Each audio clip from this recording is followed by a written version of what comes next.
The subcommittee will come to order. Without objection, the chair is authorized to declare a recess of the committee at any time. This hearing is entitled Examining the Trump Administration's Afghanistan Strategy. And I now recognize myself for 5 minutes to give an opening statement. Good morning, everyone, and welcome to the Subcommittee on National Security's first hearing of 2020. We begin this year, as we did in 2019, with an examination of the U.S. war in Afghanistan.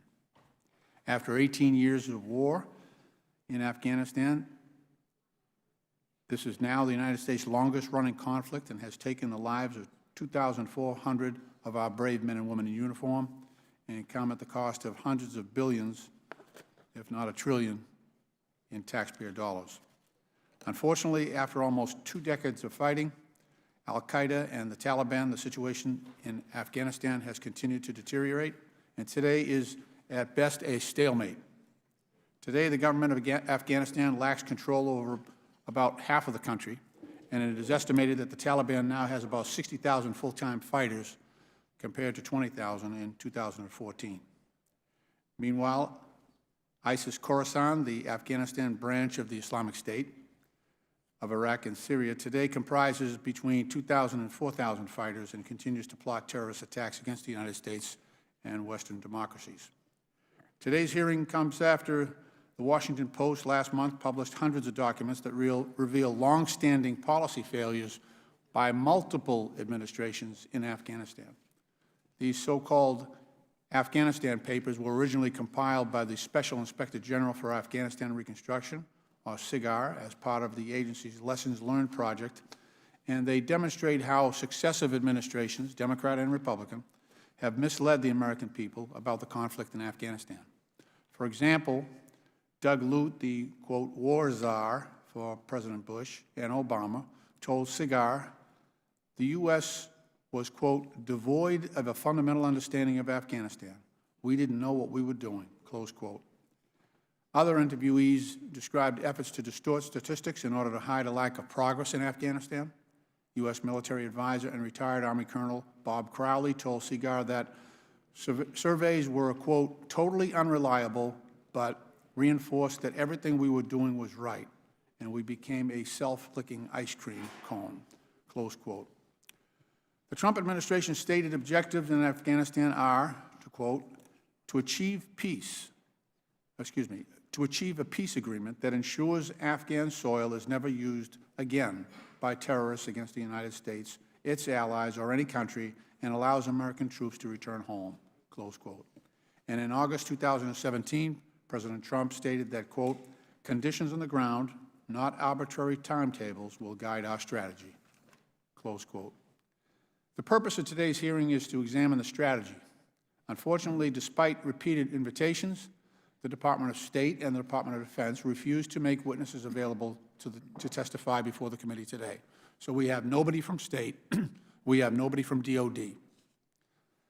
That's very disappointing, because I'm concerned that rather than implementing a coherent Afghanistan strategy, U.S. policy in the region is instead being driven by the latest impulse of the Commander-in-Chief.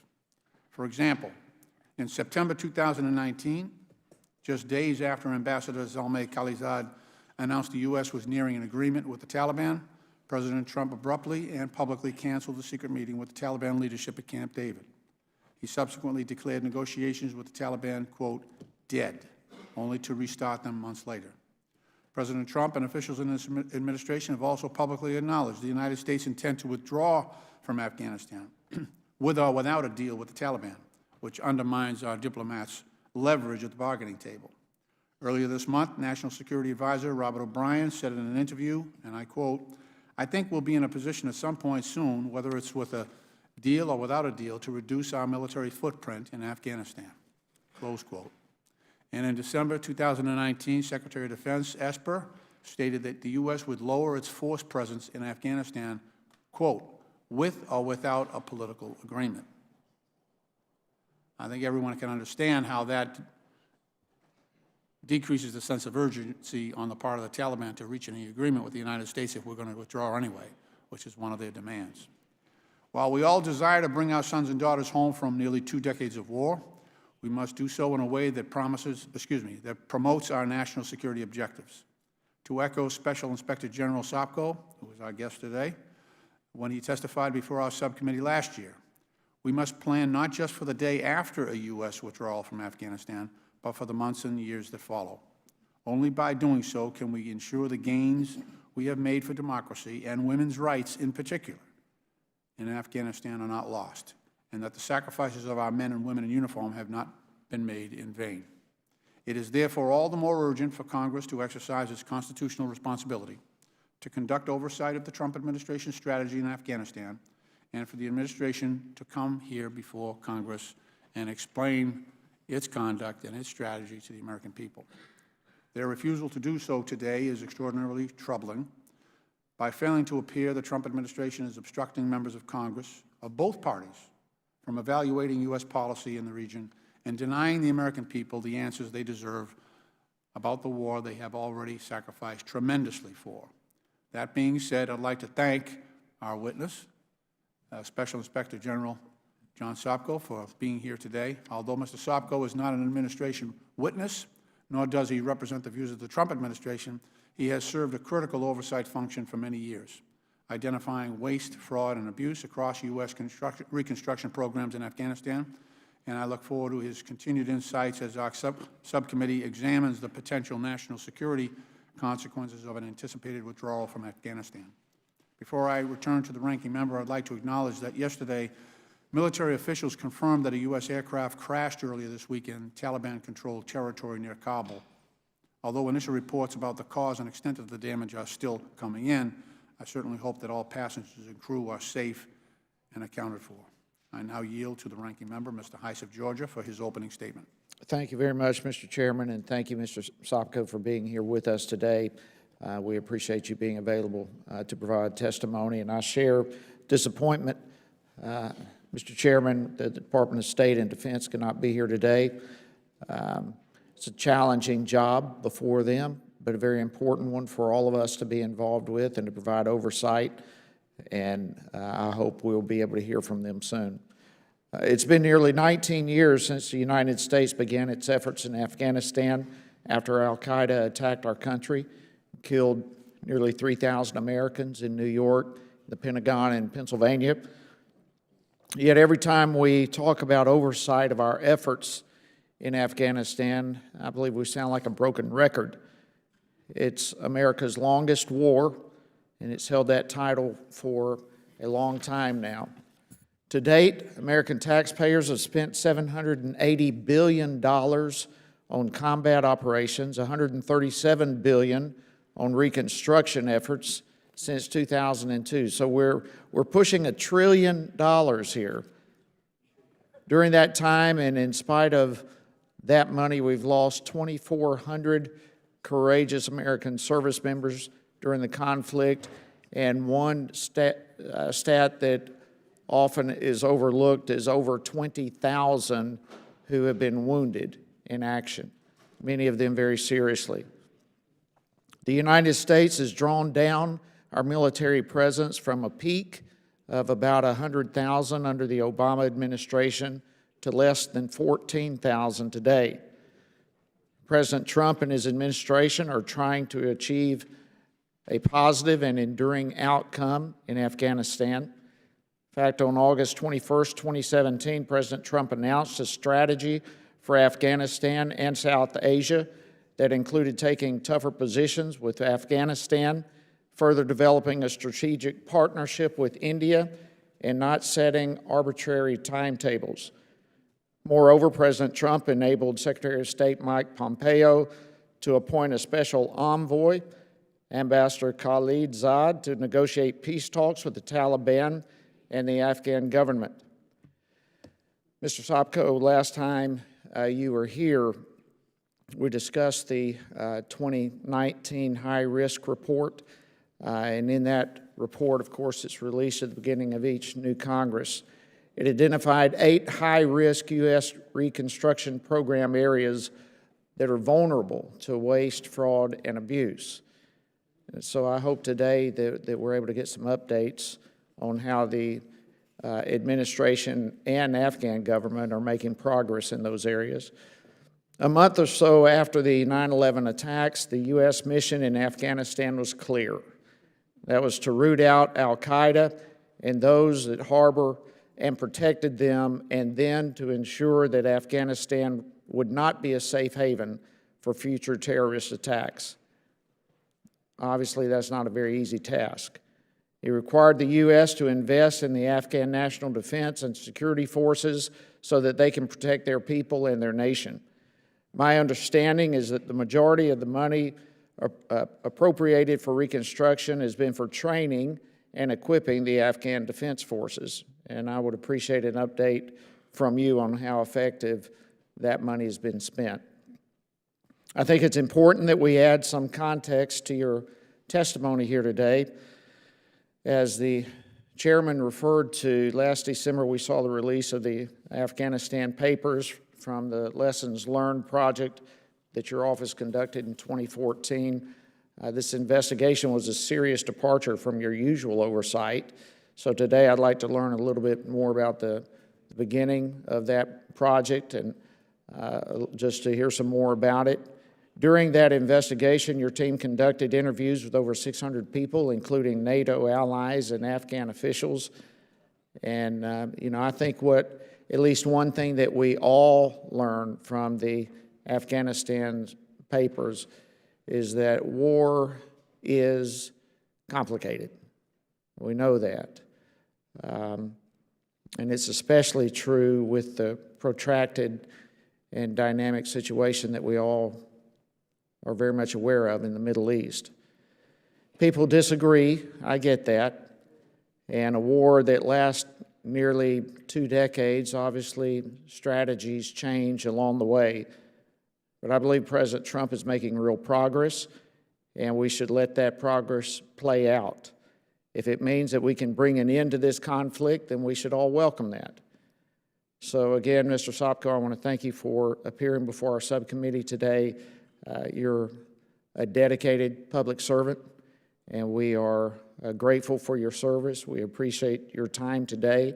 I look forward to your testimony. And with that, Mr. Chairman, I yield back. The gentleman yields. Once again, I'd like to welcome our witness. Today we are joined by the Honorable John F. Sopko, the Special Inspector General for Afghan Reconstruction.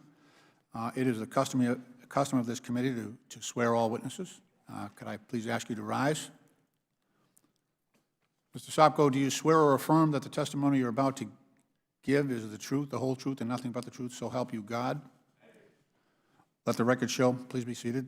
Let the record show that the witness has answered in the affirmative, and the microphones are sensitive, so please speak directly into them. You've done this before on multiple occasions. I'm sure you know the routine. Without objection, your written statement will be made part of the record. Before I turn to you, though, I would like to make a motion without objection that the gentleman from Kentucky will be permitted to join the subcommittee on the dais and be recognized for questioning the witnesses. Without objection, so ordered. With that, Special Inspector Sopko, you are now recognized to give an oral presentation of your testimony. Thank you very much. Chairman Lynch and Ranking Member Heiss, thank you for inviting me here today. This is the 23rd time I have provided testimony to Congress since I was appointed the Special Inspector General in 2012. It may well be the most important hearing to date, as you both are examining that very critical question, and that is, if there is to be sustainable peace in Afghanistan, are we prepared for the day after the signing? We are at a pivotal juncture in our over 18-year involvement in Afghanistan. The potential for a peace agreement with the Taliban is greater than at any time in recent history. While reaching a settlement will be challenging, sustaining it will be equally difficult. It will require coordination and deconfliction among the U.S. and Afghan government agencies, as well as our coalition allies and donors. But most importantly, it will require addressing the serious risks that we set forth in the 2019 high-risk list that we testified about last year. That report identified, as you noted, 8 key areas of the $137 billion reconstruction effort that we believe to be at a high risk of waste, fraud, mismanagement, or mission failure. As I explained last year, those risks do not miraculously disappear when the ink dries on any peace agreement. Moreover, if not addressed, they may threaten the sustainability of any peace agreement. Now, SIGAR is not taking a position on whether a peace agreement is achievable or practicable, although we hope for both. Nor do we speculate on what provisions it should include. Those decisions we leave to the administration, Congress, and the able negotiators. But what SIGAR's report does do is highlight areas that policymakers should be planning for now, because as I testified last April, failing to plan is planning to fail. Now, I am heartened that under your leadership, Chairman Lynch and Ranking Member Heiss, this subcommittee has attempted to get to the crux of our high-risk report, namely, what is our administration planning to do to address these serious threats? I am encouraged that you appreciate every effort must be taken to ensure that the progress purchased with the ultimate sacrifice of over 2,400 U.S. Members of the armed services and over 2,000 contractors and nearly $1 trillion in taxpayer dollars is not lost because we failed to adequately plan. Unfortunately, since my last appearance, not much has changed on the ground in Afghanistan to diminish our concerns. The military situation is still a deadly stalemate. The Afghan economy extremely weak. Corruption rampant. Narcotics production growing. Reintegration of ex-combatants problematic. Women's rights threatened. And oversight restricted by widespread insecurity. Our newest quarterly report, which will be released in a few days, discusses all of these threats and in particular highlights that if peace is to be sustainable, financial support from donors will need to continue and may need to continue for years to come. Let me end with one additional observation. And I just came back from Afghanistan at Christmas time, and I expect to go within a month again. As Congress and the administration thinks about how much money should be spent on reconstruction, they need to consider how those expenditures will be monitored and evaluated and overseen. Now more than ever, I caution that if there is a peace agreement and continued assistance provided to the Afghan people, oversight needs to remain mission critical. Otherwise, you might as well pile up all the dollars and euros in Masood Circle in downtown Kabul and burn them for whatever good they can accomplish.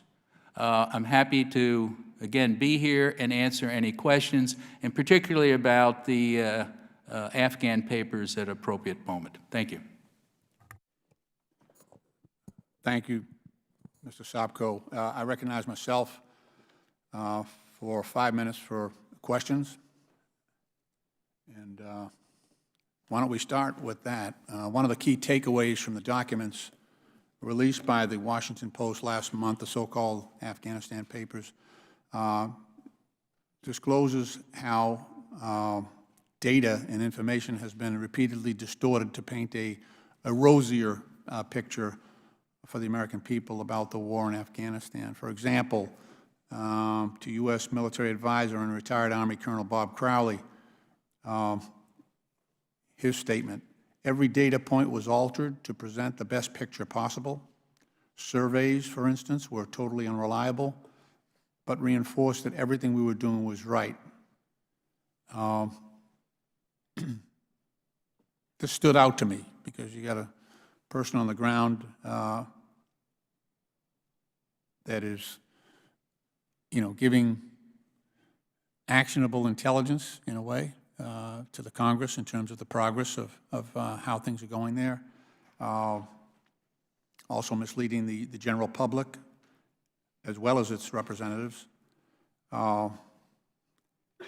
And so when we have that going on, we also have a heightened classification of certain documents that I and we have been getting for years, and the American public have been getting for years in your report. So just to amplify that a little bit, you used to send us in your reports a heat map of sorts where you showed the map of Afghanistan, you showed the areas where we were, or the government of Afghanistan was basically in control of certain provinces and regions. It showed in a different color the areas where the Taliban was in control, and it showed areas where we were contesting, or they were contesting, government control. That stopped. That stopped with this administration. That was new and different. But so on top of the fact that we're getting inconsistent information, they're also concealing, in some regard, the information that we previously relied upon. According to the DOD, they stopped releasing this information because the indicator of success in Afghanistan was no longer the percentage of territory under government control, but rather, quote, U.S. and Afghan forces' support of Ambassador Khalilzad's diplomatic effort. That's a different metric.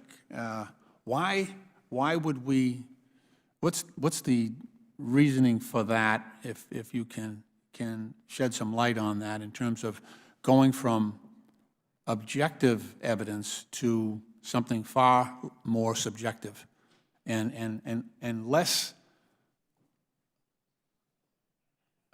evident, I guess. If you're talking about whether people supported Khalilzad, that's a rather amorphous and subjective standard.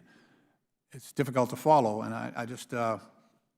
I'm troubled by it. It shows a rather diffuse and lack of focus target in terms of something that's driving, a measurement or a metric that's driving our effort in Afghanistan.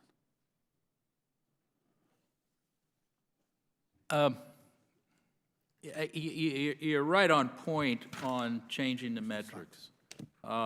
I can't give you an answer because there never was a real good explanation given to us for why district control and population control was no longer relevant. And I think the point you make, Chairman, is apropos of a broader problem we have. Every metric that we used to provide you, the Congress, and the American people in our quarterly reports, every metric that you would find useful is now either classified or no longer available. Now, it's available, some of it in a classified setting, and I know, Chairman, you and I spent some time there briefing on it. You know how difficult it is to use that. But this was information that we've been providing publicly for years, and then it's been taken away. So that is a problem. But I can't answer why they eliminated that. So when I was there in October, you've been there more recently, we asked General Miller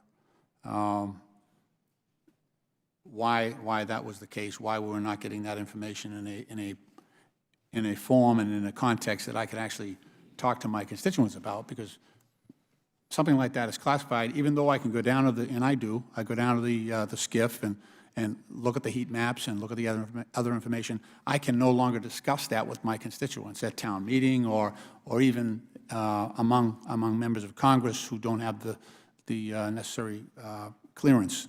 So that's problematic. But in October, I did ask General Miller, why. I pushed back, and I know Speaker Pelosi did as well, about denying us those maps and that information. And he acknowledged the difficulty that presented to Congress and to the public. I want to know, To your knowledge, having been there more recently, are they still abiding by that policy of not giving the United States Congress that information in a public format? Have they still excluded it from your quarterly reports? It's still excluded from our quarterly report, and you'll see in another, I think we've actually sent up the embargoed copy. I think it's released in 2 days. You'll see all of the material that's still classified. No, they're not collecting that information. Okay, thank you very much. I now yield to the ranking member, the gentleman from Georgia, Mr. Heiss, for 5 minutes. Thank you, Mr. Chairman. Mr. Sopko, I know we've discussed this issue that I want to bring up real quickly, too, before hitting a couple of other things, but there were something like 36, I believe, of the 1,900 Afghan trainees have claimed asylum. We've got an estimated 83 Afghan trainees who have gone AWOL. Some are believed to be in Canada, who knows where else. But it's very high numbers and alarming numbers, and I know we've talked about this, but we're all aware now of the recent shooting at the Naval Air Station in Pensacola, and it just continues to raise concerns regarding the training of foreign nationals here on U.S. Military bases. Can you give a quick update on the Afghan trainee program? The best update I can give you is that the Department of Defense made a decision some time ago that they were no longer bringing Afghans into the United States for training. I don't know exactly where that is, if there's still some more coming in, but we did highlight, and I think you and I had this colloquy last time. I know you were very concerned because of Moody Airport Base, which was doing a wonderful job, actually. It was the premier training center for our air program, and they did a wonderful job, and they had no AWOLs from there. But apparently we've thrown the baby out with the bath. Rather than following the Moody approach to protecting and making certain these people don't go AWOL, the Defense Department just says we're not bringing any of them. So I don't know if that's good or not. We've never equated it, but I think the Moody may be the last group that still are having some Afghans coming through, and then it'll be done. To your knowledge, is that underway to where no more Afghan trainees are coming? Has that... That is the best of my knowledge. That's yes. Mine, too. I just wanted to have it confirmed if we could get that. And those who have gone AWOL, do we have any update? Have they been located? Do we know where they are, or are they still missing?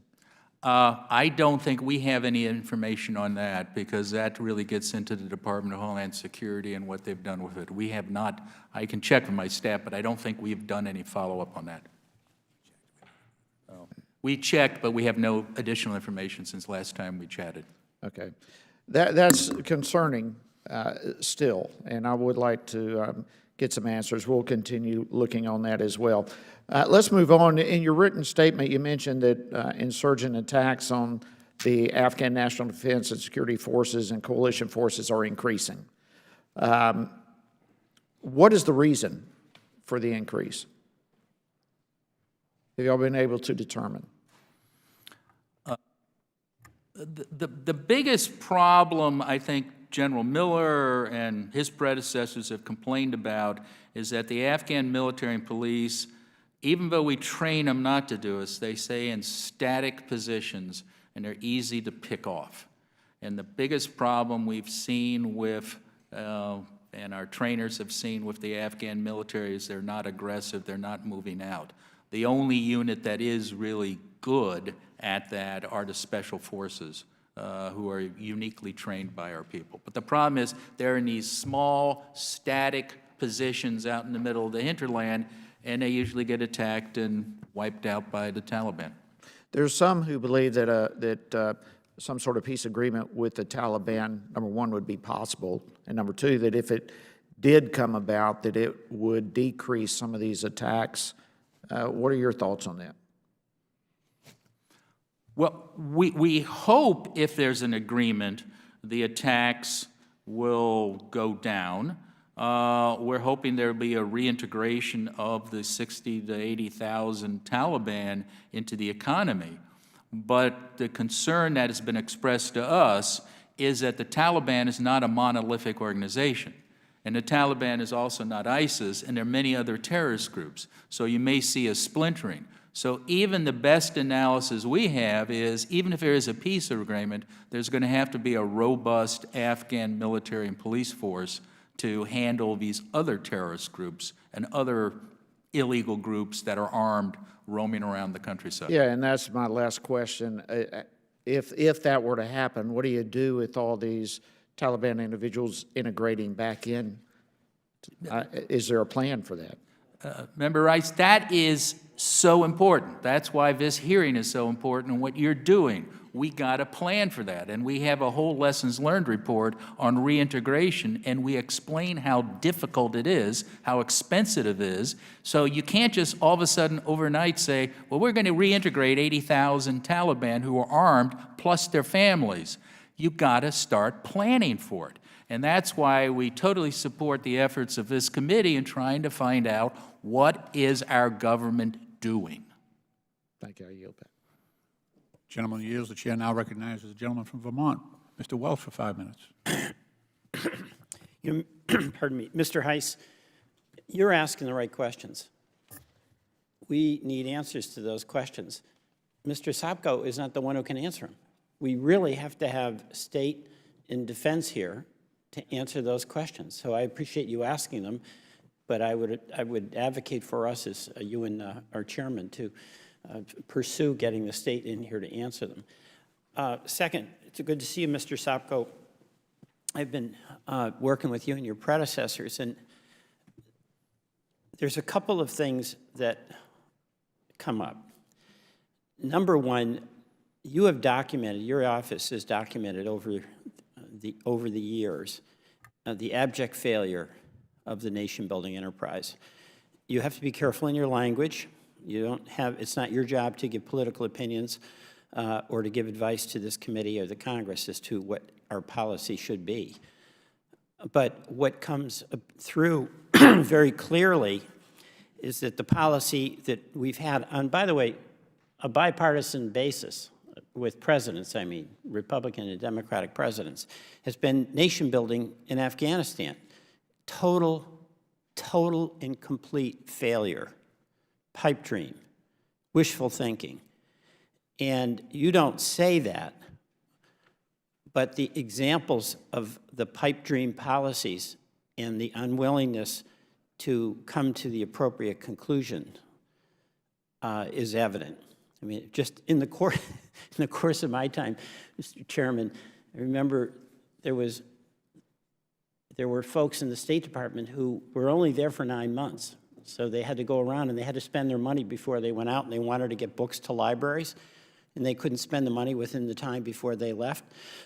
So they had to order like expensive books from Amazon, and a lot of these included art books with nude photos on them or depictions that just don't quite fit into Afghani libraries. The dam that we spent hundreds of millions of dollars on that basically didn't operate. The planes that were urgently needed that were sold for scrap at 6 cents a pound, millions of dollars it cost the taxpayers. All that reflected the inability of this country to succeed on this wild notion that from here in Washington, we could build a nation in Afghanistan. And the evidence you've provided is the one thing that has at least forced many in Congress, again, on both sides of the aisle, to ask the question, does this policy work, or is it a pipe dream? So I just, number one, want to thank you. And number two, it's on Congress to demand of the administration, what is the policy?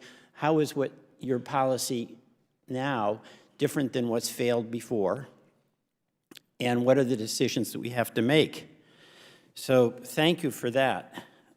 Do you have any recommendations for this committee about how we can get access to more information? Because it does appear, Mr. Lynch was asking about this, that a lot of the classification system is based on whether it's good news, not classified, bad news, classified. Again, thank you, Congressman Welch, for those kind comments. And you basically stole my thunder. Those findings we did lay out in the lessons learned report. So I think anybody who read the Washington Post articles would realize that there was nothing new there.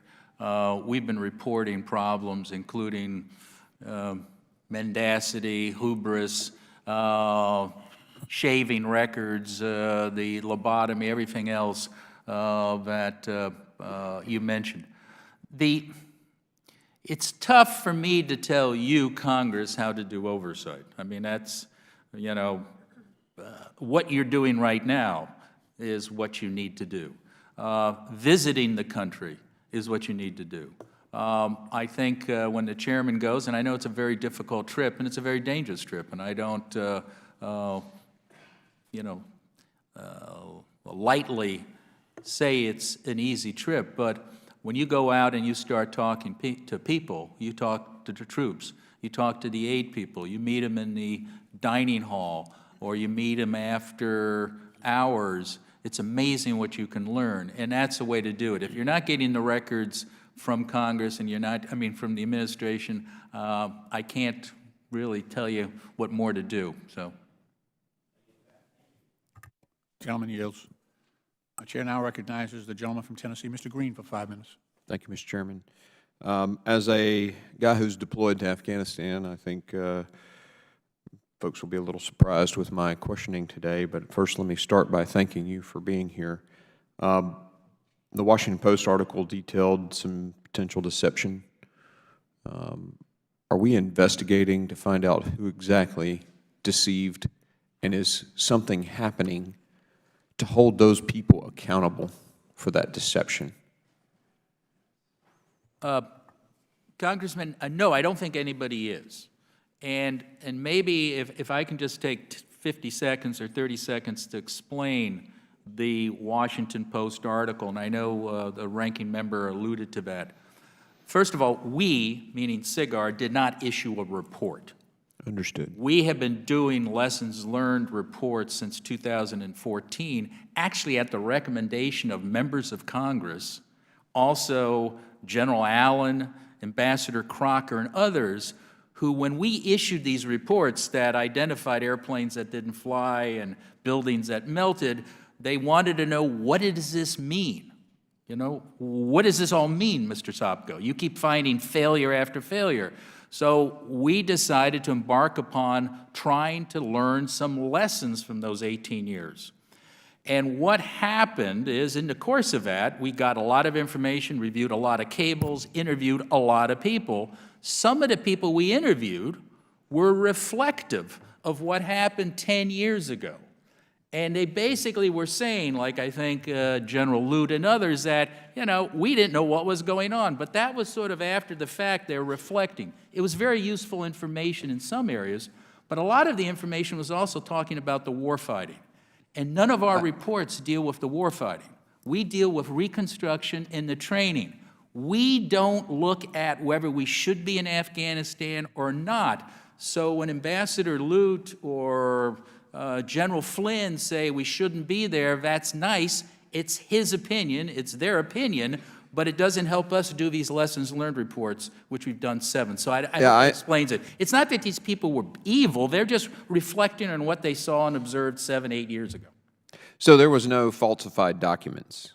There was no intentional deception to give a perception that was inaccurate. I testified last week for the House Foreign Relations Committee, and I mentioned that there is this, we've almost created a system that forces people in the government to give happy talk success stories because they're over there on very short rotations. They want to show success. The whole system is almost geared to give you, and it goes up the chain of command, all the way to the president sometimes. He gets bad information from people out in the field because somebody's on a 9-month rotation. He has to show success, and that goes up. Is it criminal? No. Is it wrong? Yes. What we need to do is, that's why you need to reach over and actually go out there and kick the tires yourself, because that's what I discovered the first time I went over there. I think I get your point, that there's this, people want to be successful, they put a rosy spin on it. We in Congress don't like to hear negative stuff. We don't seem to tolerate it very well, even despite the fact that that may be the only answer. I got it. I'm sure you're aware that an Android app can't run on an Apple operating system. Are we trying to run systems over there? Are we trying to create ways of doing business when the operating system won't ever allow us to do it? Meaning, are we wasting our time? And if so, what happens to both Afghanistan and the United States if we just walk away? Well, Congress, I don't know if I can answer the bigger question about whether we're wasting our time or not. I'm going to leave that to you and the President to decide. But we are giving them systems, whether it's military hardware or other systems, that they can't use. And one of the questions we asked early on is, do the Afghans know about what we're giving them? Will they use it? Do they want it? And we couldn't even get government agencies to ask those questions. And I have run across Afghans who said, I didn't know that clinic was being built until it was given to us by the donors. In your lessons learned that you provide us, do you list those efforts of ours that have failed or that will continue to fail if we continue to push those? Throughout all of our reports and the lessons in learned here. as well as, and we're happy to brief you on other reports coming out about that. Thank you. Yeah. Gentleman yields back. The chair now recognizes the gentlelady from Illinois, Ms. Kelly, for 5 minutes. Thank you, Mr. Chair, and thank you for calling this hearing today. As you noted earlier, the recent reporting by the Washington Post and the continued work of the Special Inspector General of Afghanistan Reconstruction has shown that the American people have repeatedly been misled about the conditions in Afghanistan. Mr. Sopko, when you were with us before in April, you told the committee that you believe, and I quote, that transparency is the best policy for everybody. When it comes to Afghanistan, why does transparency matter so much? Well, I think for two apparent reasons. Number one, American lives are on the line. And if you just tell Congress the good news and not the bad news, Americans will die. Secondly, we have spent more money in Afghanistan on reconstruction than we did on the entire Marshall Plan to rebuild all of Europe. So it's a lot of taxpayers' dollars. And if you add the $700 million on the war fighting, we're close to $1 trillion. So I think it behooves administration witnesses and IGs to speak truth to power and tell you what's going on and what's not going on. Let's be honest to ourselves. That is the real dishonesty.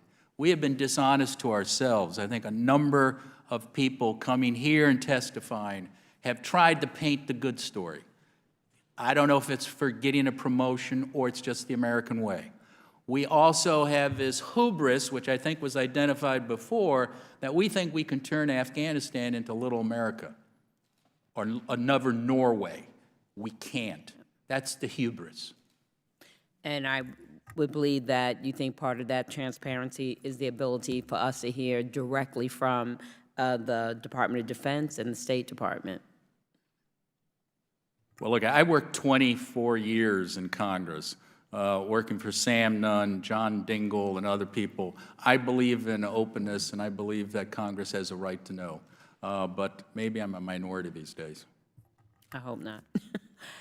Earlier this month, you testified before our colleagues on Foreign Affairs and were asked how Congress would stem the flow of inappropriate amounts of money to Afghanistan. Your answer, hold more hearings, specifically hold more hearings with the Defense Department, the State Department, and USAID, where we asked them to justify their budgets based on outcomes. At that hearing, and I quote again, you said Congress has to weigh in and say, hold it, and we want to know the truth, as gory as it is, and you continue to stand by that.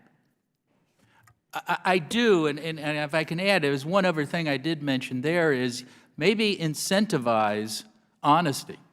And one of the proposals I gave at that time, because I was asked by the staff to come up with proposals, is put the same requirement on the government that we impose on publicly traded corporations. Publicly traded corporations have to tell the truth. Otherwise, the SEC will indict the people involved. They have to report when there's a significant event. So put that onus, call it the Truth in Government Act if you want, that you in the administration are duty-bound by statute to alert Congress to significant events that could directly, negatively impact a program or process. So incentivize honesty. Okay. Well, we've tried to get the Defense Department and the State Department, but they've been no-shows. What kind of signal do you think that sends if representatives from the administration don't respond to congressional requests? You know, that's difficult for me to answer. I think you have to ask them. I showed up when I got called. So. Okay. I don't know, do you think they have something to hide or they don't want to share the bad news? I think you're walking me into trouble on this. I'm not trying to do that. I can't impose. I think, again, you have to go back to the people you're trying to get in here. Just another set of questions, Mr. Sopko. In its 2019 high-risk list, CIGAR included instances of restricted oversight as a hindrance to reconstruction efforts. The report stated that, quote, with or without a peace settlement, the U.S. mission in Afghanistan and the reconstruction effort will continue to require vigorous oversight. Why is that the case?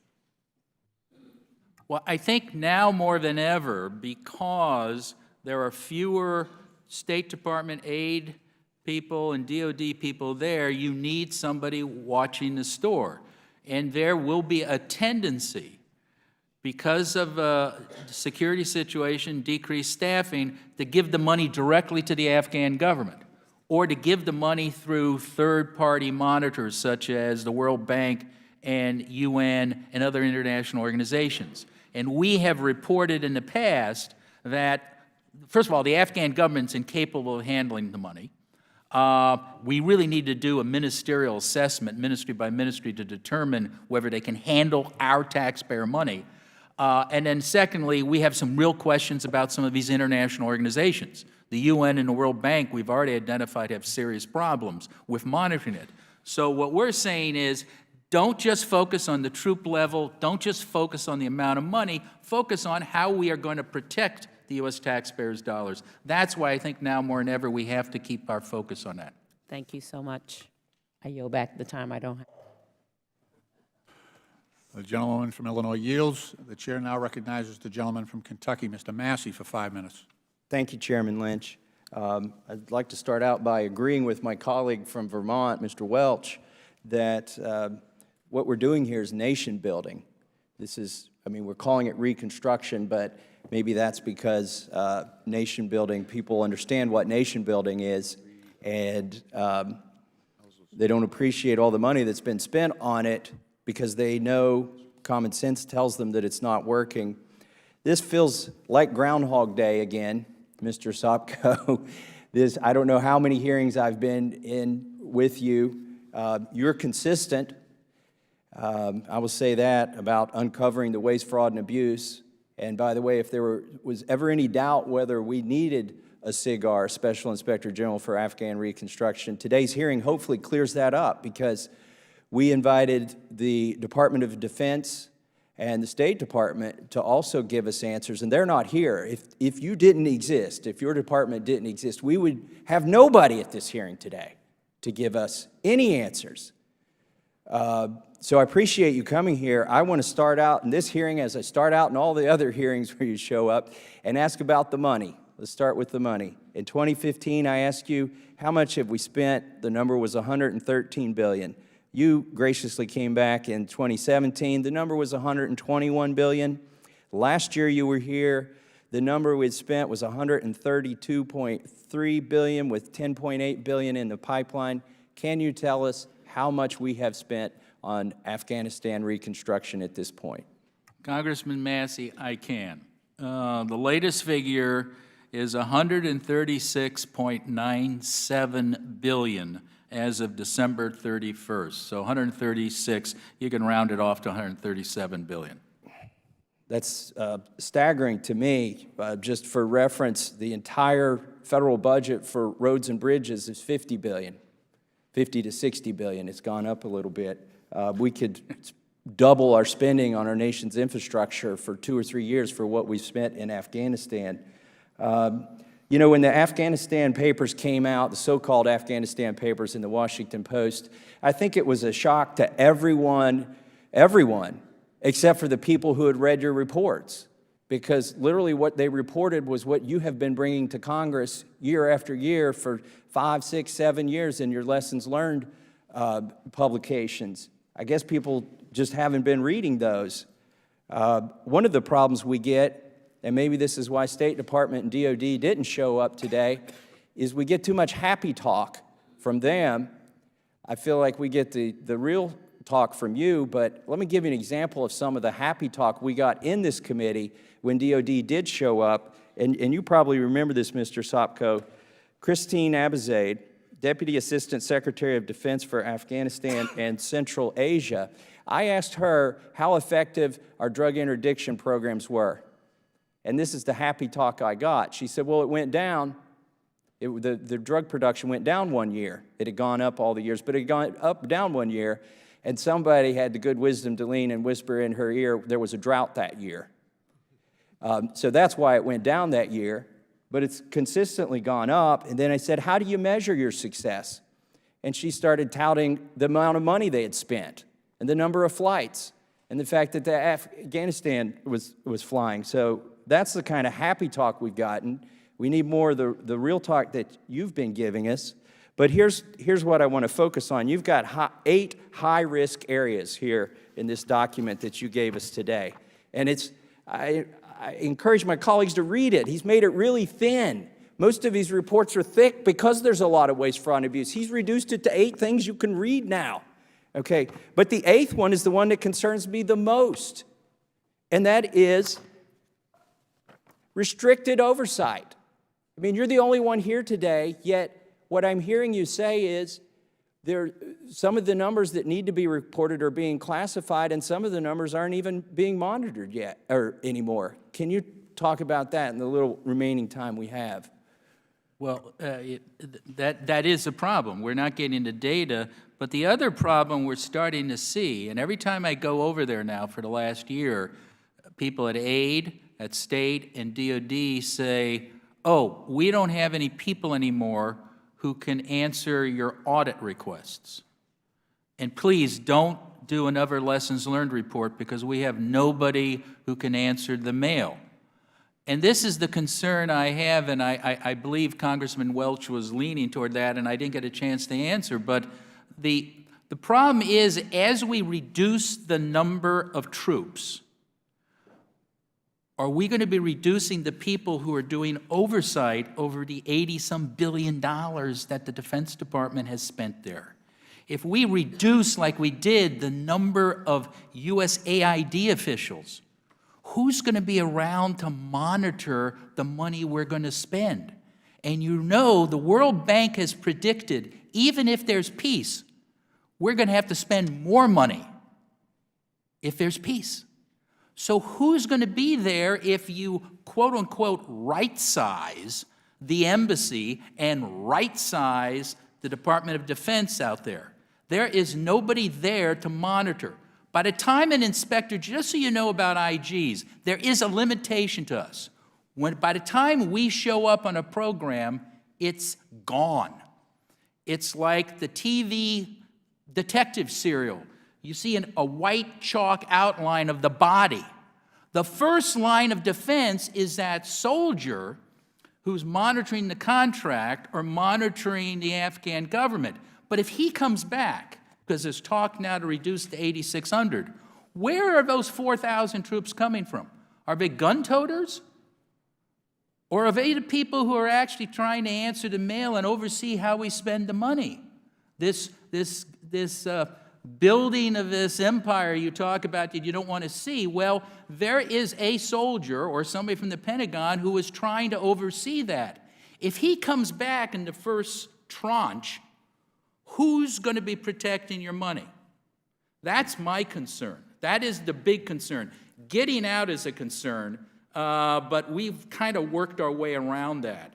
But you can't cut the oversight capabilities of aid, state, and DOD in this drive for what they call right-sizing. My time has expired, and the chairman's been very gracious, but I would just like to say before I yield back, we shouldn't spend a dime if we can't track a dime over there. And that's the way I feel about it. Thank you, Mr. Chairman. The gentleman yields. The chair now recognizes the gentlewoman from the Virgin Islands, Ms. Plaskett, a very energetic and focused member of this subcommittee. Oh, dear. 5 minutes. Pressure. Thank you very much, Mr. Chairman, and thank you, Mr. Sopko, for coming here to speak with us and to share your thoughts and your concerns. We all, as you can hear on this committee, are concerned with our Afghan strategy. I think that across the board, you have heard that. It's one of the few times I feel like on this committee we've all had some agreement going on. It's a welcome feeling. But one of the things I also have noticed and have a concern about is that under President Trump, it seems that our policy now is geared more towards withdrawal of U.S. forces. And initially, it appeared that the administration's stated objective in Afghanistan was to achieve a peace agreement that ensures Afghan soil is never used again by terrorists against the United States, its allies, or any country, and allows American troops then to return home. I think that that is what you were talking about national security. So when we talk about the Trump administration's stated objective and our own national security, would you say, Mr. Sopko, that those are inextricably tied to one another? And I believe, if I can answer it, you're absolutely correct, ma'am. But also, that has been our goal from the beginning, is that kick the Taliban out and try to help to create an Afghan government to keep the bad guys out from attacking us. So that's been a constant goal of all the administrations. However, that goal seems to be very far in the distance. I mean, we have great difficulty in achieving that, correct? Well, I think the obvious answer is that we got 80,000 or 60,000 Taliban, plus you have 5,000 to 10,000, I think, ISIS members, and you got 20 other terrorist groups there. So obviously we have not succeeded in keeping the bad guys out or creating a government that can keep them out. So then it would appear to me that the Trump administration, the administration's now goal is just to remove ourselves from the situation because we believe that we cannot meet the objectives that were originally stated. Do you have a sense of what that is? I really don't have a good sense of what the strategy is, other than we're looking for sustainable peace. I don't know exactly what that specifically means. So I'm not really the witness for that. Your State Department witness could do it. Well, unfortunately, we don't have either the State Department or the Defense Department here. It seems to be now a goal or a belief on the part of this administration that when Congress tells them to come to something, they don't need to follow that. But I know that you're not able to state what the stated policy is, but you had these 8 high-risk areas that you thought were key to being impediments to us meeting those peace agreements. But I wanted to ask you, I know that you can't comment on what a potential peace deal with the Taliban should include or would look like, but assuming U.S. military withdrawal is based on a timeline rather than meeting any of those high-risk conditions, do you think that these risks you've identified in the high-risk report would be greater or lesser?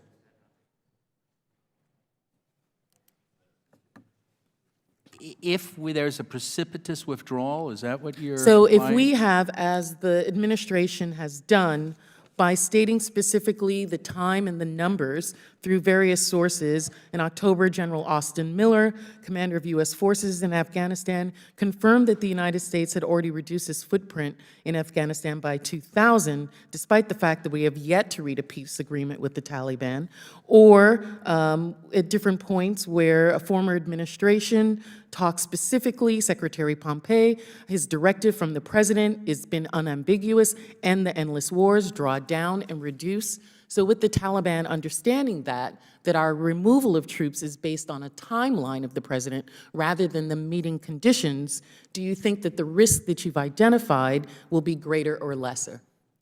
I think the risk would be greater. I mean, if the U.S. pulled out all of its troops tomorrow, I'm talking about all of them, I can't make a distinction if we go down to 8,600, but if they pulled out all of them, the conflict would obviously continue as a stalemate. It'd just be a lot bloodier stalemate, and I think a number of people have said that eventually the Afghan government would deteriorate. The worst thing that could happen to the Afghans, because they will continue to fight, the Afghan government, but if the funding, remember 70%, over 70% of the Afghan budget comes from the United States and the donors. If that money ended, I have said before, and I will stand by it, then the Afghan government will probably collapse. Thank you for your assessment of that. And with that, I just think I can only think of those soldiers, those USAID individuals who have been there all these years through their rotations, risking life, supporting the Americans' objective. To have that thrown away because we believe we need to withdraw our troops at this point is just such a slap in their face. I yield back. Gentlelady yields. The chair now recognizes the gentlelady from North Carolina, my colleague, Ms. Fox, for 5 minutes. Thank you, Mr. Chairman. I want to thank our witness for being here today. Let me give a quick follow-up to the gentlewoman from the Virgin Islands. Isn't the Trump administration trying to neutralize the Taliban to make them a non-belligerent group? I believe that's part of our use of more munitions. That is one thing to drive them to the, that's a stated goal of driving them to the negotiating table. Great, thank you.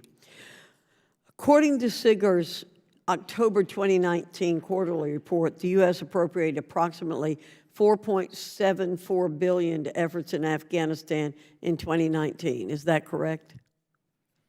I don't have the exact number, but that sounds about right. Okay. So it's my understanding this money goes towards a variety of things, such as security efforts, government assistance, humanitarian aid, civilian operations, and you indicated that most of the money going to the government is coming from the U.S. So is that right? That's correct. So how important is it that this money is being spent for its intended purpose, such as to support migration and refugee assistance, international narcotics control, and the Afghan Security Forces Fund? It's very important, ma'am, and that's what the concern I think everybody has about corruption and diversion of funds. The word corruption appears 80 times in SIGIR's October 2019 quarterly report. Is it safe to assume corruption is a significant problem plaguing Afghanistan? I'm sorry, ma'am. It is a, sorry for interrupting you. It's a very serious problem. Everyone has acknowledged that. Okay. So now, can the American people be sure the money being sent to Afghanistan is being spent for legitimate purposes and not being used for corrupt purposes? As hard as we all try, I don't think I have a warm, fuzzy feeling about the money being spent and its intended purposes. And I don't mean to be facetious, ma'am, but the former head of CSTICA is an example. That's the Combined Security Training Command Afghanistan, estimated at one point that 50% of the fuel that we purchase for the Afghans disappears. 50%. So we're talking billions. So it is a significant problem, ma'am. So what are the dangers if the U.S. were to turn a blind eye to this corruption? One of the dangers? What are the dangers? Well, the danger is that the money, first of all, it would be a waste of taxpayers' dollars. But secondly, I think the concern is that the money is being used, it'll actually hurt our security arrangement with the Afghans. I mean, some of the units may not be able to fight as well as they did because they're not getting fuel, they're not getting pay, et cetera. And, you know, actually the biggest concern I think everybody has is not so much the casualties, but it's the number of troops who are quitting or disappearing from the Afghan military, and part of it is because of pay, leadership problems. Right. So do you want to talk a little bit about how the United States has been involved in the anti-corruption efforts in Afghanistan? What are some of the things that we're currently doing? Well, what we are doing, and I must say the former ambassador who just left probably summed it up best when he told the Afghans, and I don't think they liked to hear this as he was going out the door, that your future donations from the West will probably depend on how well you fight corruption. So I think he gave a strong message. That was Ambassador Bass. But what we're trying to do is create a separate anti-corruption justice center and to goad the Afghans to use that. It's almost like creating the untouchables that we did in the 1930s here to focus on the big fish. The problem has been, and we've documented this 2 years in a row because Congress, the Appropriations Committee, have asked us to assess their corruption capabilities, and their corruption capabilities leave a lot to be desired. So we're being asked again by Congress to take a look at it. But we're trying to beef up their prosecutive capabilities. But you got to have a political will, and that's the problem we're all worried about. Thank you very much. Yield back, Mr. Chairman. The gentlelady yields. The chair is now pleased and honored to recognize the full committee chair of this committee, Chairwoman Maloney of New York, for 5 minutes. Thank you so much, Mr. Chairman. And I want to thank John Sopko for your service, and also the chairman for holding this important hearing. I'd like to focus my questions on the importance of women in Afghanistan and the differences it has made with America allowing them to participate in the economy and in education. I recall when we first went to Afghanistan, women were murdered and killed if they went to school. And now I'm told that they have made a tremendous progress. Over the past 18 years, they make up 14% of kindergarten to 12th grade, and 30% of university students now are women. And there are more than 170 public and private higher education institutions across the country, even in the most difficult parts of Afghanistan. And I'm told that women are the majority of teachers at these schools, which is important. And according to some government reports, women make up to 27% of government employees before they were not even allowed to work. And they serve as ministers, deputy ministers, judges, and in many other positions.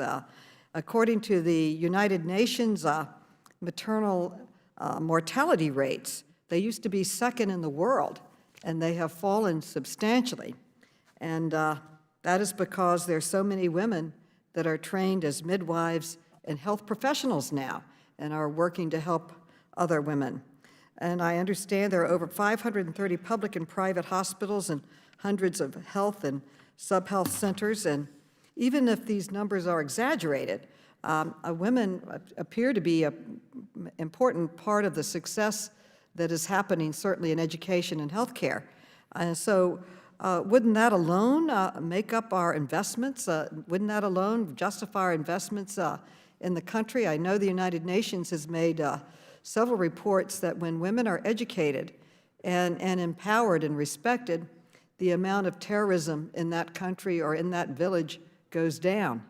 So investing in women and allowing them to be part of the country and not killing them if they go to school, I think we've made a tremendous impact in that country. And I'm afraid if we retreat and leave, it'll go back to the way it was before. So my question is, is that, do you believe women have made a significant contribution to successes education and health care? And also, if we left, as some politicians are proposing, wouldn't it fall back to the other way, where they were so, where being a woman meant you were almost not alive in what you were allowed to do? Can you respond? I'm happy to do, Madam Chairman, and I think you hit a good point and one of the successes that we have had in Afghanistan. And but you've also raised a concern, and I must admit, for all the trips I've gone there and all of the Afghan women I have talked to, I have not met one Afghan woman who trusts the Taliban. And the concern is, if they're excluded from the negotiations, or if the negotiations are done by men and they ignore the advances, it is going to be very bad for women in Afghanistan. And so that is a serious concern I think we all have. I'd like unanimous consent to place in the record a letter that I've written to Secretary Pompeo expressing the same concern as the IG, that women need to have a seat at the table in the peace talks so that their rights aren't traded away and lost. You mentioned the amount of corruption. Do you think it would be a way of addressing corruption if you had a certain percentage of the contracts, which are numerous coming from USAID and American-led efforts to help the country, that they go to women-led organizations so that maybe the gas would get into the automobiles for the military, maybe the money would get to the place that it was intended? Do you think if we required that certain amount of the money go to women-led organizations? And certainly any ideas that you have, I know that the women's movement here in America and around the world was pleading with the United States to have a seat at the table for women in the peace negotiations. Any of your ideas that you might have on how we can include women in the peace negotiations? I would have to get back to you on that. I know we have had set-aside programs in the past, and Congress has actually designated a significant amount of money to the Afghan police and the Afghan military to recruit women in that area, and I think there has been money set aside for women's programs by USAID, but I don't know how successful that has been. We reported on that in relationship to the military, and then the Defense Department classified that information.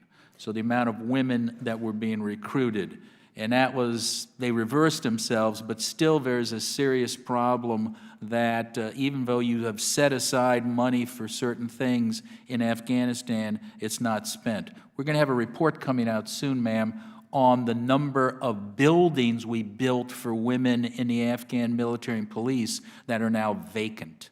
You have to have a will on the Afghan men's side, and that's the problem we're facing. Mr. Chairman, may I ask another question and a request? Of course, I do want to, without objection, order that your letter be entered into the record, and now you are recognized. But my question really was not more women in the military and more women in the police. My question was more women organizations being put in charge of the finances so it gets to the people and not to corruption. Years earlier, I passed a bill that was part of the Appropriations Committee that $60 million going to Afghanistan had to be spent with or given to a woman-led organization. I can get a copy of that legislation to you, and I'd like to request, with the Chairman's permission, a meeting with you and the Women's Caucus if you could go over what happened to that $60 million. What was it? If the problem is corruption, and then I would say I represent a district that is a business district, and New York City, it's a business capital of many different businesses, and the stories that I hear from businessmen are just horrible. You know that all of their contracts are let through corruption and payoffs and this kind of thing, and if American business felt like they could be treated fairly, they would invest in Afghanistan. And maybe we need to look at any of the the assignments and contracts, because I hear they're incredibly corrupt. Business people now go around the country giving speeches, don't go to Afghanistan. They're not going to treat you fairly, which is a horrible situation to be in. If American business felt that it was secure and honest, you'd have a lot of people coming in to help and to work and help the country. In any event, I want to thank you for your service and your leadership. It's an incredibly important assignment, and I look forward to meeting with you again on what happened to that $60 million, whether it was spent honestly and if it helped the people. Thank you. Madam Chairman, I'd be very happy to follow up, and I think apropos of that, we are actually embarked upon a new lessons learned program specifically dealing with the gender issue. So I know my staff who are working on that would love to meet with yourself and other interested parties up here as to how we should shape that lessons learned report. So I look forward to that conversation. Just giving it back to you, I would put women in charge of certain things. Being a police officer, you're not in charge unless you're Val Demings, who is a member of Congress now. But running distribution of food or distribution of gasoline or distribution of assets for the country, I think that the numbers speak for themselves, that the women have made an incredible contribution to education and health care and improved the country. They could possibly improve the management and honesty of getting the money to the people and to a democracy and to a stronger country. You know, as we say in Congress, when you empower women, you empower the country. And maybe we should use that same motto in Afghanistan and see if given contracts to manage and do it honestly. That's the problem. You're saying the money's going to situations and it's all corrupt. But the men are all in charge. If you try a few sample cases. I know that we created the Human Rights Commission there. I've had some meetings with the people that run that, men and women. Maybe they could be empowered to help honestly move goods and services to the extent, for the purposes that they were allocated. I want to thank you for your service, and I just represent New York, and I know that the attack on New York was planned and put in place in Afghanistan. And I hope and pray that we do not go back to a situation where elements of evil are there that can plot and kill people around the world as they did. They killed 3,000 of my neighbors and constituents in New York City in their attack on 9/11. And one of the reasons we're there is to try to prevent that. So I hope you're making that your priority too. Thank you. You're welcome. The gentlelady yields. The chair now recognizes the gentleman from Texas, Mr. Cloud, for 5 minutes. Thank you, Chairman, and thank you for being here. Thank you for your work and attention to Afghanistan. Just for the record, what's your opinion of why we're in Afghanistan? Why do we have a U.S. presence in Afghanistan? Why did we go there originally? But the stated goal was to punish the people that the chairwoman just noted attacked the United States, and then to help build a government or help develop a government there and its military and police that could keep the Taliban or other terrorist groups that attacked us from coming back in. How far would you say we are in that process? Are we having success? Mixed success, as I mentioned to one of the other members. The problem, obviously we haven't succeeded totally if there's 60-some thousand Taliban reportedly working in Afghanistan and fighting there, and there's a war going on, as we unfortunately just saw recently. One of our planes just went down. So obviously we have not had total success. Right, and as has been noted a number of times, I mean, corruption is all throughout your report in Afghanistan. You know, one of the big issues here in Congress is you can say the road to $23 trillion is paved with good intentions. We allocate money based on good intentions, but then we don't follow up to make sure it's going to the right places. You talked about, I believe the UN agreement had us at, we were supposed to, 51% of the share of supporting Afghanistan was supposed to be by other countries. You mentioned it's at 70%. What part of that's the U.S. share? When I mentioned to 70%, what I'm referring to is the actual budget of Afghanistan. 70% of it is supported by donors. I don't have the actual breakout. We give the majority of that, but other donors do participate. Right. Okay, and we've spent $133 billion in reconstruction efforts so far. That's how much has been appropriated, yes. And how much, you listed some, you talked about 50% of the fuel going to other countries or other uses than intended. What percentage of that would you say is actually going to its intended use, if you had to guess or estimate with your? Well, we actually, at the request of former Congressman Walter P. Jones and others, we did an analysis on how much money was wasted in Afghanistan. It was a very difficult long-term project. So we looked at all of our contracts that we have reviewed, and so 52 billion of that 136 billion we looked at, and we basically determined that up to 15 billion, so about 30% was either wasted or stolen. Now that was just of the universe that we had already looked at. Right. So I believe as a result of that, I believe a number of congressmen have sent a similar request to DOD, state, and aid IGs to have them do the same type of analysis so as to get a better picture. And if we're not funding what it was intended to do, what are we funding then in that roughly 30%? Well, that money is either being stolen outright or it went to programs which were a total waste. For example, if you look at our counter-narcotics program, and again, how do we define waste? You notice three variables that we as IGs look at: inputs, outputs, and outcomes. We look at the outcome that the administrations told Congress they were supposed to resolve. So like in counter-narcotics, it was to lessen the amount of opium. It was to, end that scourge. Well, it's been a total waste. None of our programs have led to any reduction in opium in Afghanistan. As a matter of fact, opium is the largest export of Afghanistan. Right. It's more than the illicit crop. I think it's $1.2 to $2 billion in export. The illicit, the pine nuts and everything else they sell, comes to less than $1 billion. So we looked at that program and said, that's a waste. We wasted $9 billion. We've accomplished really nothing.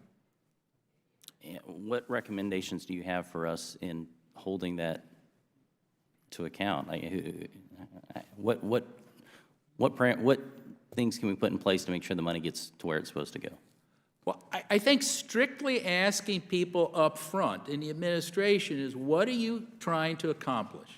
And I'll go back to a letter that I sent, and I know Congressman Lynch knows about this, back in 2013. I sent a letter to the SecDef, SecState, and Administrator of USAID.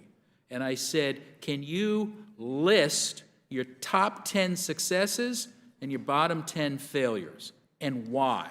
And this would have forced the administration to rack and stack their programs, list what works, what doesn't, and try to understand what works there. They refused to answer the mail in 2013. So in 2014, we basically came up with the Lessons Learned program. I was trying to answer my mail to you. You got to force the administration to be honest. And it's not political. It's Republican, Democrat. The administration has to come in and tell you specifically, why are you spending this money? What do you expect to accomplish at the end? Are you going to spend $9 billion in counter-narcotics, and the end result is that there's actually more opium being grown?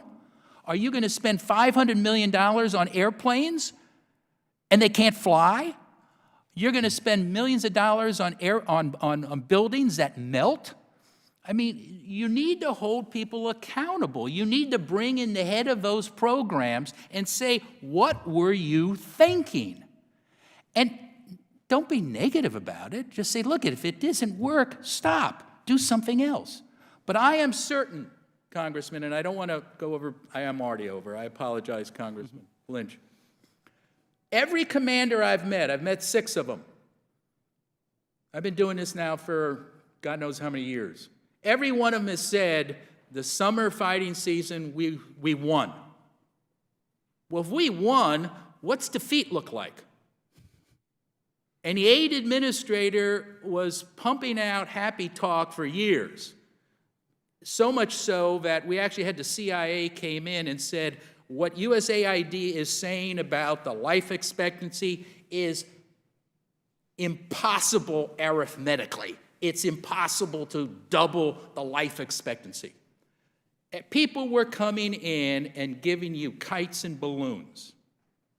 They weren't telling the truth. You are the last bastion protecting the taxpayers' money. You gotta ask the tough questions. You can't just look at inputs.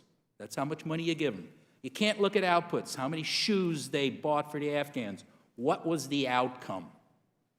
Can the Afghan military fight? Well, you don't know because they took away all of the metrics for success.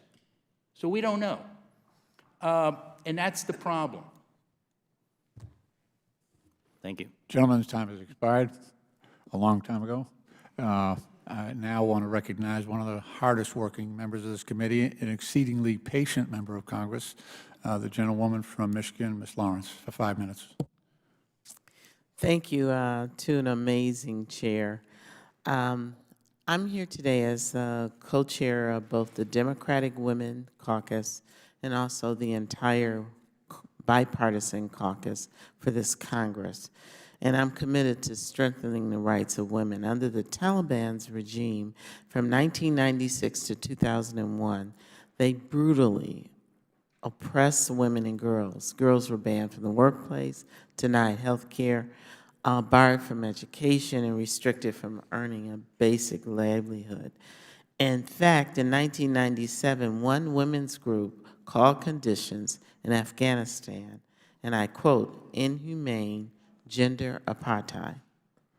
After the United States have dispersed almost $1 billion, talking about outcomes, in Afghanistan for programs aimed at improving the health and status of women, millions of Afghan women have voted, and some now occupy prominent positions in society. I'm here today because I'm deeply concerned that if a peace agreement is reached, the Taliban will revert back to its old ways of repressing women and girls. Today, sir, you wrote in your opening statement that an important question for the State Department would be, and I quote, what can the United States do to ensure that women's rights, as currently enshrined in Afghan law, are protected in a post-peace agreement environment in which the Taliban may become part of the political system? Unfortunately, the State Department isn't here, refused to appear. I can't ask them. So I'm going to ask you, sir, can you give me any assurances or provide an explanation of how we plan to protect women's rights in Afghanistan following a potential peace deal? I can give you no assurances that the peace deal will protect women. I don't know what's going to be included in the peace deal, and a lot of this is also relying on the Afghans negotiating with the Taliban, the Afghan government and people. Yes. So I personally can't give you any assurances because I don't know where that's going to end up. If this is important to Congress and to the administration to protect That's my the next gains, question. if it is important, and again, that's a policy decision that only you and the administration can make. But if you decide this is important, then the biggest stick you have for the Afghans as well as the Taliban, because the Taliban want foreign assistance too.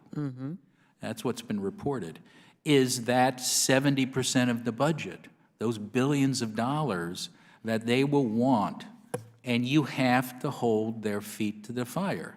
It's called conditionality. So if you want assistance, you can't go back to your old ways. I mean, that would be the way I would bargain this. But that's a policy decision that Congress and the administration has to make, and then somebody has to stick with it. We have to be brave enough to say no to people. Now, the answer then, what happens if you pull the money, then the thing falls into civil war. So you have to negotiate it very carefully. Mr. Chairman, I am constantly confronted in America of how we have policies and laws that even in 2020 create obstacles and barriers for women. And we have been very successful in addressing those in the past and have so many more to address. I want to make sure that I'm on the record saying that we need to ensure that we use every level of influence and power, and to ensure incorporated in this peace deal is the protection of women in Afghanistan. I thank you, and I yield back. That's on the record. Let's see. Before we go to the second round, I do have a procedural matter here. I'd like to enter into the record a report to Congress offered by the Department of Defense in coordination with the Department of State, dated December 2019, so a month ago, entitled Enhancing Security and Stability in Afghanistan. Without objection, so ordered. Let's see, we're beginning the second round, so let's see. All right, I understand. Mr. Green is going to take your time first. Okay, I now recognize the gentleman from Tennessee, Mr. Green, for 5 minutes. Thank you, Mr. Chairman. I'm still kind of stuck at this 100,000-foot view, and because I think if we get that wrong, everything else we do down below is a waste of time. Clausewitz, I don't know if you've studied much. I'm an ex-military guy, so a lot of us were taught about Clausewitz and his strategy, his appreciation of strategy. One of the things that he sort of came up with this concept of the center of gravity. And so if you were fighting a war, a military battle, you would look for what is the center of gravity, what is the one thing that if you turn that, you win the day, victories at the end. It might be the terrain, if you hold the terrain, or if it's the defeat of the military itself, or if it's controlling the cities. What is the center of gravity? Fighting in Afghanistan, I think our guys got it right in the beginning, finding the centers of gravity of the warlords, et cetera, and taking control of the terrain. People, hearts and minds as a center of gravity. The government as a center of gravity. Now we're trying to win the peace as opposed to win the war. And my question to you is what is that center of gravity? What is that one thing we've got to get? People's hearts and minds, values, systems, ideology. What is it we've got to flip in order to be successful there? Boy, that's a very good question, Congressman, and I'll try to take a stab at it. And this comes out of our Lessons Learned report on stabilization, which is that period between our military coming in and clearing out the bad guys. We reinsert the Afghan government with certain development programs to try to win the residents over. That's that period, stabilization period, to summarize it. We need to have a government that the Afghan people trust and believe in, and it offers a modicum of services that those people want. Because the difficulty we have is that, for example, Afghan people want a little bit of justice. They don't want to have to pay a bribe to get it. What we gave them were a bunch of courthouses that looked nice. They would fit in any American city. But that's not what the Afghan people wanted. They wanted a modicum of justice that they didn't have to pay a bribe. So I would go back, if we're going to win over there, it goes back to winning the hearts and minds, but it's not going to be a U.S. soldier winning the hearts and minds. We got to have a government that is trusted and believed and supported by the average Afghan. And the majority of the Afghans don't live in the cities. They live out in the hinterland. And out in the hinterland, it's bandit country. You kind of you know, you talk about corruption and all those things as we gave them a courthouse, but we didn't give them the system that worked. We didn't give them created justice. That's what we didn't give. Right, and so what's the barrier to keep, I mean, okay, we built a building and thought we did a great job, but what has to get fixed for them to get that justice? Is there some ideology? I mean, what pushes corruption in that space or in that place? I mean, corruption comes from an ideology. Corruption comes from value systems. Is there something there that we can flip, that we can turn, that we can change, that will be successful? I don't believe, and I know what you're reaching for. I can't give you a silver bullet. I really don't know. I'll think about it, and I'm happy to come back and talk to you more Let's about it. get coffee or But, lunch. Yeah. If we don't fix that piece of it, we can layer everything about America over the top of it, and it'll never work. That's my concern. And a number of people agree with you on that. And it isn't just cultural. I mean, I grew up fighting organized crime with the Department of Justice, and they had a different morality, the Mafia and La Cosa Nostra did. But it was a subgroup of the broader U.S. culture. But there, corruption is not just taking a bribe, it's endemic, it's tribal, it's part of that society, and it's extremely difficult to overcome. It's how the system works. In part, one of the findings we have of our Lessons Learned program is you really have to understand the Afghan people, their way of life, their culture, and all of that before you go in. And I don't think we really did. We didn't appreciate that. And so we contributed to the problem by just pouring a lot of money too fast around there. But I don't have an answer, and I'll be honest with you. I'd love to sit down and chat with you, and I'll bring some smart people, people a lot smarter than me. You know, I just have the big mouth. I don't have the brain, so. I doubt that. Thank you. Gentleman yields back. So we do not have State Department, Defense Department witnesses as we requested, but we do have their report from December of last year, a month ago. Are you familiar with this 1225 report? Yes, I am, Chairman. So this is required, this is a report to Congress required by the Levin and McKeon National Defense Authorization Act back in 2015. We get this report every year. And so one of the important parts of this is it discusses the role of the Special Representative for Afghan Reconciliation, Zalmay Khalilzad. So he's the one that's doing negotiations with the Taliban. And during June, July, and August of last year, the Taliban and our special representative engaged in negotiations, in 9 separate rounds of negotiations. And they came up with 4 elements of an agreement. And I want to just recount those. Some of them are not surprising, 3 of them anyway. Assurance, number 1, the assurance that the Taliban will not be allowed to foster, the Taliban would not allow terrorists to occupy the country as happened before, concerns raised by the chairwoman. They wanted a timeline for U.S. withdrawal. They wanted a commitment by the Taliban to meet with the government of Afghanistan because they're not on negotiations right now. Number 4 surprised me, and one other section I think should be number 5. Number 1, they didn't talk about the status of women. That's not a major component of their agreement, and that's a huge problem for the reasons that have all been stated here earlier, especially by Ms. Lawrence and the chair, and also by Ms. Plaskett.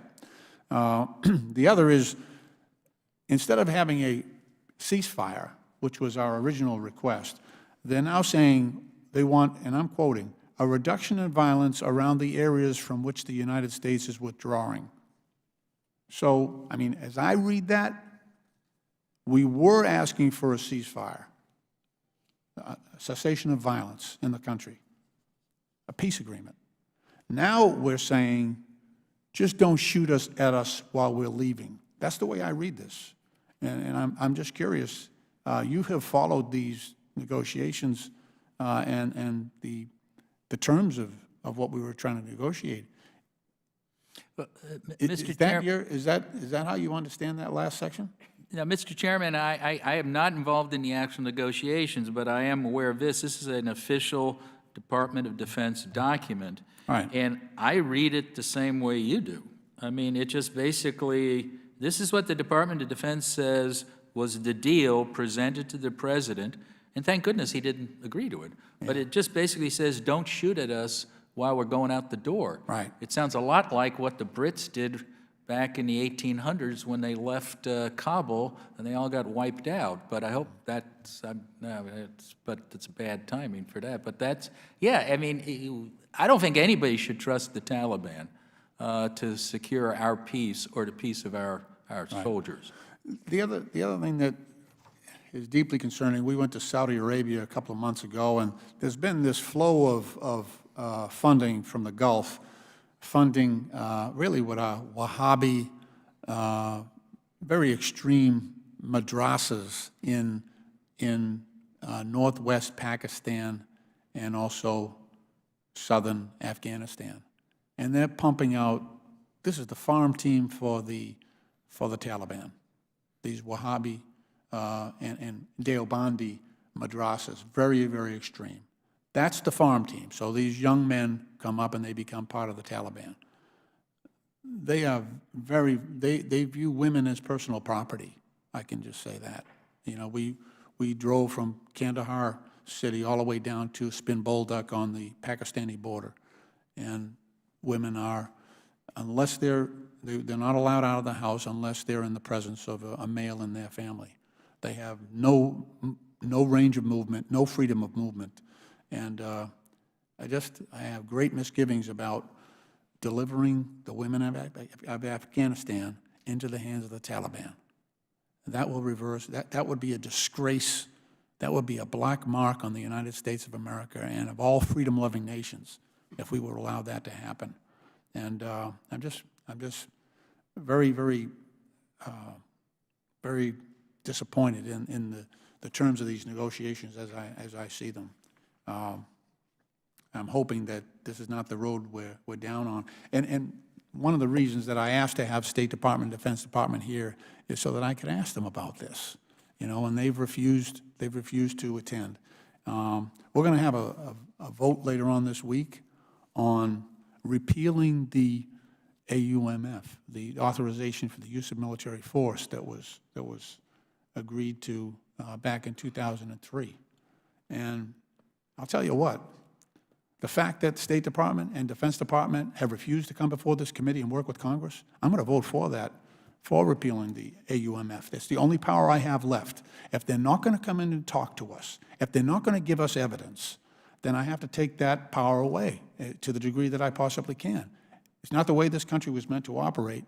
You know, we're supposed to be co-equal branches of government and supposed to be respectful of one another and try to work for the common good of the people of this country. And I just see a serious breakdown in this regard. So it's the only way I can push back, but I'm going to do it.